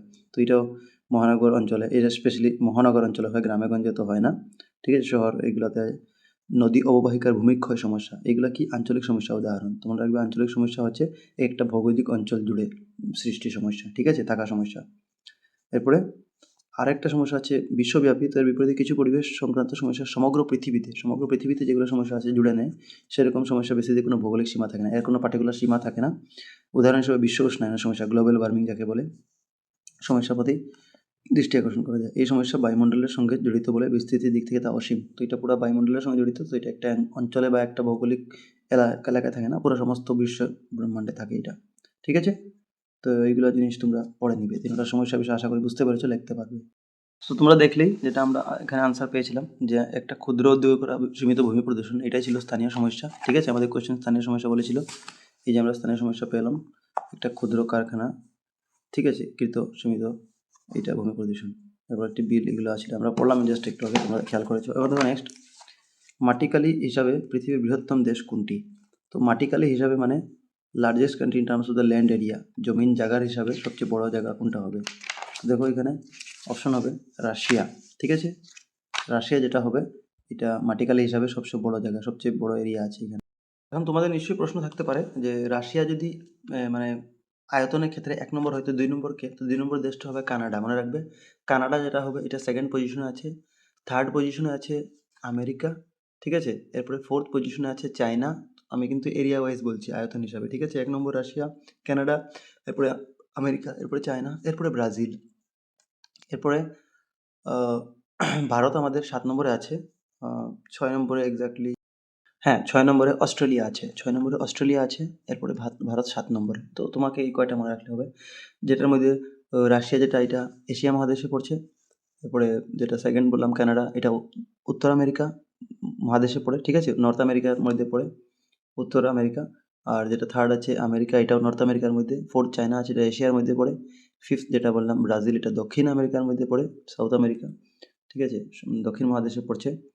আর এরপরে তো আমাদের অস্ট্রেলিয়া আছে, এটা অস্ট্রেলিয়া তোমাদের ওশেনিয়া মহাদেশের মধ্যে পড়ে। আর লাস্টে ভারত আমাদের, এটা এশিয়া মহাদেশের মধ্যে। তো এগুলো একটু ডিটেলস জানাটা ভালো আর কি। দেখো নেক্সট কোয়েশ্চেন, এশিয়া এবং আফ্রিকা মহাদেশকে কোন সাগরে পৃথক করেছে? তো এটা আমরা অনেকবার প্রশ্নটা পেয়েছি, লোহিত সাগর, ঠিক আছে? এশিয়া এবং আফ্রিকাকে। তারপর দেখো কায়রো কোন দেশের রাজধানী? তো রাজ্য রাজধানী আসছে, তো কায়রো যেটা হবে এটা ইজিপ্টের রাজধানীর নাম, ঠিক আছে? ইজিপ্টের রাজধানীর নাম কায়রো। তো রাজ্য রাজধানী তোমরা দেখে, রাজ্য রাজধানী অনেকটাই আছে, তোমরা দেখে নিবে। এখানে আমি ডিসকাস করতে যাচ্ছি না, অনেকটাই আছে, তোমরা ইম্পর্টেন্টগুলো দেখে নিবে, এখানে মার্ক করা আছে। এগুলা যেগুলো গুল দেওয়া আছে, দাগানো আছে, এগুলো ইম্পর্টেন্ট আছে, তোমরা একটু রাজধানী দেখে নিবে, ঠিক আছে? রাজ্য রাজধানীগুলো দেখে নিবে একবার পারলে। সবগুলো মার্ক করা আছে, ইসরায়েল, জেরুসালেম, জাপান টোকিও, দক্ষিণ Korea Seoul, Malaysia Kuala Lumpur, Myanmar Yangon, Nepal Kathmandu, Pakistan Islamabad, Russia Moscow, Saudi Arab Riyadh, Singapore Sri Lanka Colombo. দেখো সব রাজ্যের রাজধানীগুলো মার্ক করা আছে, ইম্পর্টেন্টগুলো তোমরা দেখে নিতে পারো। থাইল্যান্ড ব্যাংকক, সংযুক্ত আরব এমিরেট মানে ইউএই যাকে বলে, ইউএই এটা আবুধাবি, এরকম ডেনমার্ক আছে, কোপেনহেগেন, ঠিক আছে? দেখে নিবে, এগুলো ইম্পর্টেন্ট আছে। ফ্রান্স, প্যারিস, তারপরে Italy, Rome, Netherland Monaco, Netherland Amsterdam, ঠিক আছে? রাজ্যের রাজধানী সব আছে, দেখে নিবে তোমরা। স্পেন ম্যাড্রিড, এটা তোমরা নিজে দেখতে পারবে অবভিয়াসলি। ইজিপ্ট হচ্ছে কায়রো, দেখো এটা এক্সাম এসেছে, ইজিপ্ট কায়রো। আঙ্গোলা লুয়ান্ডা, এগুলো আমি মার্ক করেছিলাম, এগুলোর ভিতরে জম্বিয়া, এগুলো তো ইম্পর্টেন্ট নেই লাস্ট এগুলো, ঠিক আছে? এগুলো দেখে নিবে তোমরা। তো এগুলো কিছু ইম্পর্টেন্ট ছিল। ওশেনিয়া মহাদেশের মধ্যে অস্ট্রেলিয়া হয় সবচেয়ে বড়, অস্ট্রেলিয়ার রাজধানী ক্যানবেরা মনে রাখবে। নিউজিল্যান্ড ওয়েলিংটন, পালাউ যেটা হচ্ছে মেলাইকিউব, ঠিক আছে? এগুলো কিছু ইম্পর্টেন্ট আছে। Tonga, Papua New Guinea, Port Moresby, ঠিক আছে, এগুলো দেখে নিবি।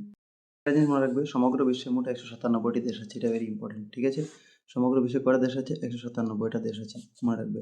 আর এর মধ্যে সবচেয়ে বেশি দেশ কোথায় আছে? তো এটা আছে এশিয়া মহাদেশে। এই দেশগুলোর মধ্যে আয়তন হিসাবে সর্ববৃহৎ দেশ রাশিয়া এবং ক্ষুদ্রতম দেশ, ঠিক আছে। এরিয়া হিসাবে সবচেয়ে বড় দেশ কি? রাশিয়া। রাশিয়ার মধ্যে সবচেয়ে বড় দেশ, ঠিক আছে। সবচেয়ে ছোটো কোনটা? Vatican city. বাকি আমি 2, 3, 4 তোমাকে একটু আগে বললাম, কানাডা, আমেরিকা, চায়না এরকম বলে গেলাম, ঠিক আছে, মনে রাখবে। অবশ্য এটা একটু বদলেছে, জনসংখ্যার ভিত্তিতে সর্ববৃহৎ দেশ এখন কিন্তু চীন হবে না, এখন ভারত হবে জনসংখ্যার ভিত্তিতে, এটা মনে রাখবে। একটা ফ্যাক্ট মনে রাখবে যে 2015 সালের আনুমানিক তথ্য অনুসারে পৃথিবীর মোট জনসংখ্যা ছিল 730 কোটি, ঠিক আছে। 2015 সালে একটা সেন্সাস হয়েছিল, এটা অনুযায়ী এটা মনে রাখতে পারো। এটাও দেখো, পৃথিবীর মোট আয়তন 510 নিযুত বর্গ কিলোমিটার, এর 29% স্থলভাগ আর 71% জলভাগ, এটাও তো মনে রাখবে।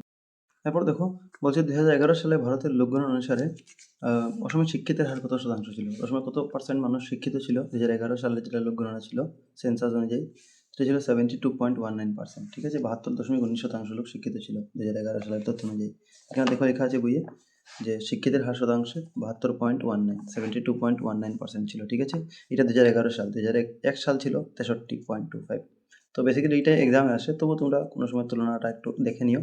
মানে 63 আর এদিকে 72, তো 72 পয়েন্ট মনে রাখলে মনে রাখবে যে মোটামুটি 10%-এর ডিফারেন্স ছিল আর কি 2011 থেকে, ঠিক আছে, তো মনে রাখবে। আর এখান থেকে আরেকটা জিনিস মনে রাখবে যে অসমে লিঙ্গ অনুপাত কত ছিল 2011 সাল অনুযায়ী। লিঙ্গ অনুপাত মানে কি? প্রতি 1000 পুরুষের বিপরীতে মহিলার সংখ্যাকে লিঙ্গ অনুপাত বলে। মানে একদিকে যদি 1000 পুরুষ হয়, তো তার বিপরীতে মহিলা কতটা জন্ম নিচ্ছে, এটাকে বলে লিঙ্গ অনুপাত। তো এটা লিঙ্গ অনুপাত ছিল 958। অসমের লিঙ্গ অনুপাত কত ছিল? 958। মানে 1000 পুরুষের বিপরীতে মহিলার জন্ম 958টা। এটাও তোমরা মনে রেখে নিবে, ঠিক আছে। আচ্ছা, আর অসমের মোট জনসংখ্যা কত ছিল 2011 সাল অনুযায়ী?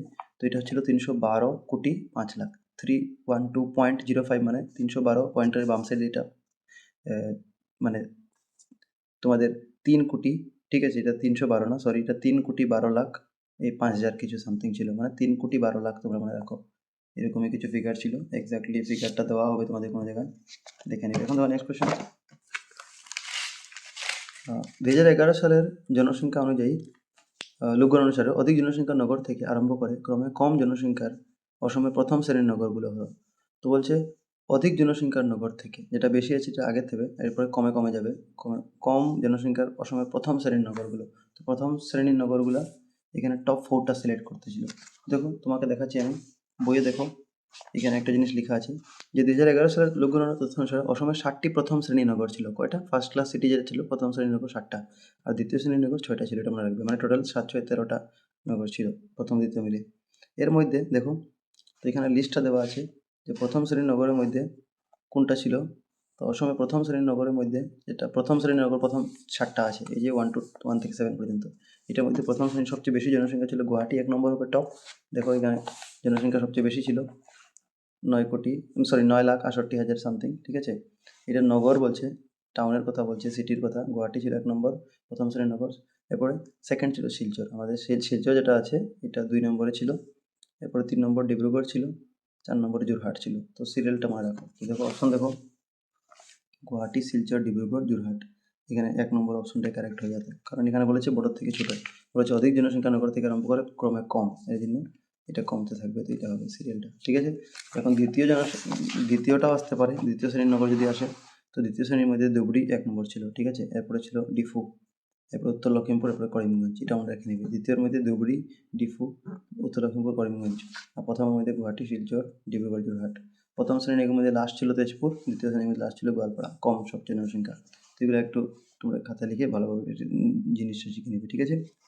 এরপরে দেখো এখানে নিচে লেখা আছে লোকগণনা তথ্য অনুসারে 1 লাখ বা ততোধিক জনসংখ্যার নগরকে প্রথম শ্রেণীর নগর। তো প্রথম শ্রেণীর নগরে কতটা পপুলেশন থাকে? তো 1 লাখ বা তার চেয়ে বেশি।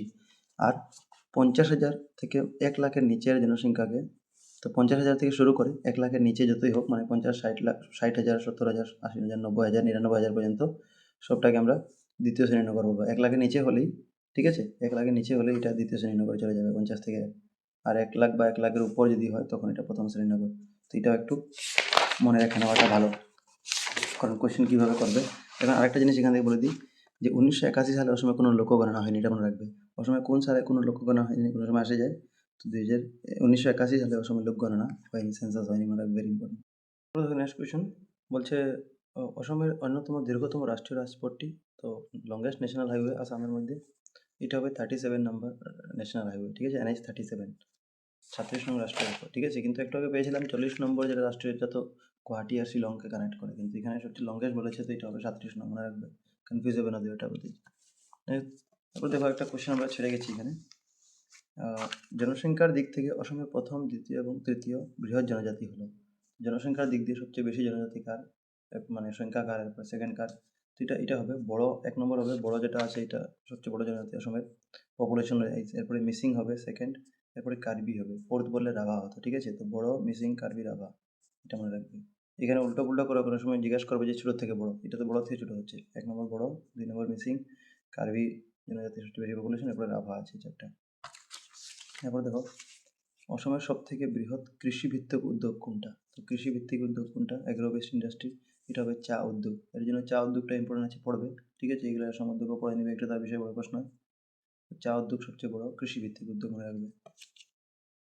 তো দেখো এখান থেকে একটা ইম্পর্টেন্ট কোয়েশ্চেন আসছে যে বিশ্বনাথ চারিয়ালির মোনাবাড়ি চা বাগান এশিয়ার বৃহত্তম চা বাগান, এটা মনে রাখবে যে এশিয়ার বৃহত্তম চা বাগানের নাম কি? তো মোনাবাড়ি চা বাগান, ঠিক আছে, মনে রাখবে, কারণ চা বিষয় আছে, তো এটা ইম্পর্টেন্ট জেনে নাও। এরপর দেখো 2012 সালের তথ্য অনুযায়ী মোট 765 বাগান ছিল অসমে। তো অসমে 2012 সালের তথ্য অনুযায়ী কয়টা বাগান ছিল? 765টি, ঠিক আছে। এবং আচ্ছা, এটা ইম্পর্টেন্ট নয়, তবু দেখে নিতে পারো 78,091টি ক্ষুদ্র চা বাগান ছিল। তো এইগুলো জিনিস দেখে নিও, এইটা মেনলি মনে রাখলে চলবে। 2012 সালের আর মোনাবাড়ি চা বাগান অসমের সবচেয়ে বড় চা বাগান, অসমের কি পুরো এশিয়ার, বিশ্বনাথ চারিয়ালিতে এটা অবস্থিত, মনে রাখবে, ঠিক আছে। এশিয়ার বৃহত্তম চা বাগান অসমের তো আছে, পুরো এশিয়ার মধ্যেই আছে, এটাও একটু মনে রেখে নেবে। চলো, লিস্ট দেখলে তোমরা বুঝে যাবে যে অসমের চা উৎপাদনের কতটা ভূমিকা আছে, অসম এবং ভারতের চা উৎপাদনের। দেখো এখানে সাল আলাদা আলাদা আছে, 2001 থেকে নিয়ে 16 পর্যন্ত। আমরা লেটেস্টটা দেখবো 2016টা। 2016 সালে যদি ভারতের মোট চা উৎপাদন টন হিসাবে এখানে বলছে 1,23,00,000 এটা সামথিং হয়, তো এটার মধ্যে অসমের পার্সেন্টেজ কত ছিল? 54 পয়েন্ট। এটা মনে রাখবে বেশ মেনলি, যে কত পার্সেন্ট অসমে হিস্সেদারি আছে, অসমের পার্সেন্টেজ 54.11%, 2016 সালের তথ্য অনুযায়ী, ঠিক আছে। এটা সাল বাই সাল বাড়তে আছে, 2016 সালে আর 54 হয়েছে, এটা লেটেস্ট মনে রাখবে।